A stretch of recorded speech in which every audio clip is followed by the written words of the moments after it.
All right, I'm here with head coach Drew Richards, Bradley Haskell, Josh Berenbaum, and Juwan Carr. 82-60 the final today, a win against Belmont Abbey. Coach, your opening thoughts from today's victory? Yeah, I mean, Belmont Abbey's a scrappy team. I know they've gone through a lot of adversity this season, but I think, Coach Belfield is a friend of mine. I think he's doing everything he can to put that team in an opportunity to get success. Just their style of play and how they're doing it, I think he's very smart in his approach. And I think they got some talent. I think they're going to get some wins down the stretch of the season. I really do. So I was proud about how we came out and how I thought we had some really good possessions on both ends of the floor. Obviously, we still got a lot of stuff we got to clean up, but I was proud of a lot of our guys, and then a lot of our guys contributing. We didn't have just one guy with 30 or 40. We had multiple guys with double-digit scoring, which is kind of the goal and we try to get. Coming off the Juwan loss, how important was the response that you guys had in this game? I mean, it's always important. I think losses. It's good that losses sting. They're supposed to sting. If you ever get to a point as a player or coach that losses don't kill you inside, you shouldn't be playing and you shouldn't be coaching. Now, how do you take that loss and how you grow from it? The example I used for these guys was we lost almost the exact same time of the year last year at home against Lees McRae. Had a similar game where we didn't defend like we were supposed to. We tried to outscore them. It didn't work. It wasn't our style. It wasn't our brand of basketball. So the question was, are we going to take a step forward in what makes us successful and how we win games and how we can continue on going into the conference season? So I thought we took a step in that direction. We still have a long way to go, but I thought we took a step in that direction tonight. The three of y'all are all seniors or all leaders on this team, so coming off the loss Wednesday, and all y'all played well today. So what was kind of that, from a leadership standpoint, what was kind of that transition from Wednesday into this game and playing well today? Like Coach said, you don't want to lose, but we just learn from it and just try to take what we need to learn and move forward with it.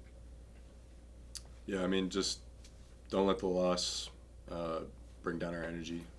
Try to stay the same team, and being able to bring it back up to that next level that we need to be at. So.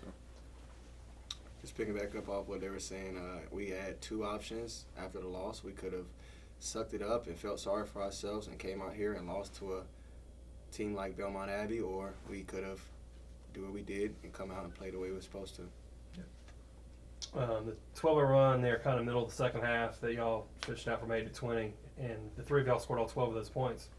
So, again, as leaders, how key in really taking over there and holding them at bay. They were scoreless for 6 minutes, I think, while y'all were being efficient offensively to pull away there.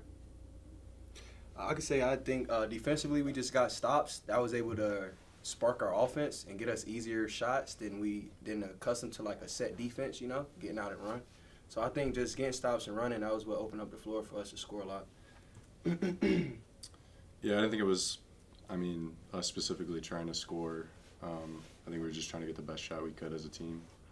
And then in that instance, it just happened to be us. But I think we did really well at getting stops, getting those kills, and then converting it on the other end.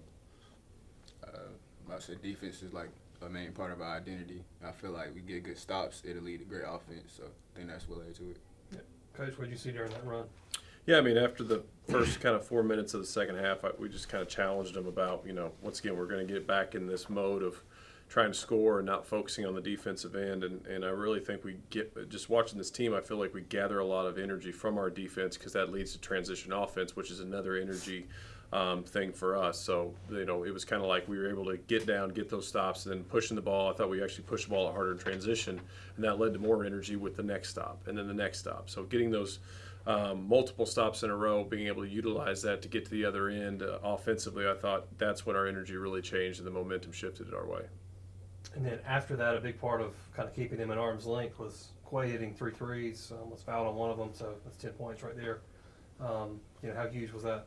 It was important. We've been trying to get Quay to be, Quay's a very, we've had him up here talking about how efficient he is for a freshman in our league, and he's just kind of been overthinking it a little bit. So at halftime, we just told him, dude, just play, man. You're a really good player when you just don't worry about anything, just hoop. And all the guys, there's not one, which it kind of reminds me a lot when, Brad was a freshman. There wasn't one senior on that team that was like, oh, we don't want Brad to shoot it. They needed Brad to shoot to get more confidence for Brad because it makes our team better. Same thing with Quay. All these guys are telling Quay, if you're open, knock it in because you're a great shooter. It makes us better for you to be able to knock down outside shots. So I think the more he can be confident himself, just as much as we're confident in doing those things, he can make us a lot better team.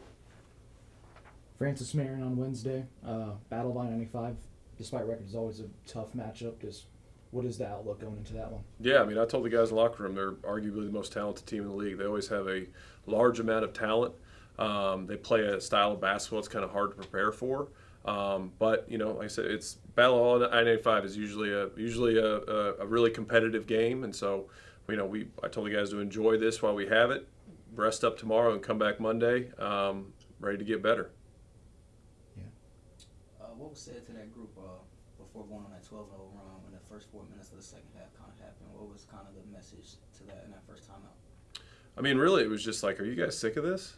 That was kind of it. Like, are you guys tired of this? Are you guys tired of teams coming back? Are you guys tired of not doing the things that bring us success? Why don't you just do those things so we can continue to get better and push out leads instead of just relaxing and not doing it? And I don't know, apparently they heard it and started doing the things that make us better. My last thing is, we know the identity is kind of defense for the Braves. What is the measure of it? Is it forcing 19 turnovers tonight, or is it kind of holding them to a low margin of score? So it actually has nothing to do with points per game, and it actually has nothing to do with turnovers, which is, you know, I mean, turning them over 19 times is great. That's just nothing that I've ever thought our teams really emphasize. Really, it's all about percentages. We want them to shoot lower percentage. Now, tonight, Belmont Abbey shot arguably one of their best three-point shooting games of the season, but because we protected the paint and kept them from having easy shots inside, we still held them the percentage that we wanted to hold them to.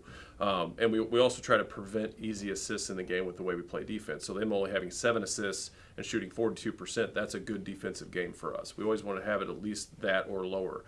But yeah, the turnover margin thing, because of the way we play, we don't really try to force turnovers. We're not, you know, trapping and pressing and stuff like that. But, you know, when we are active, we get deflections, we guard ball screens the right way, we do the scouting report if it's a left-hand driver, right-hand driver, shooter, that can naturally lead to turnovers, which it did tonight when we did what the scout was supposed to. All right, that's it. Thank you, guys. Thank you. Thank you.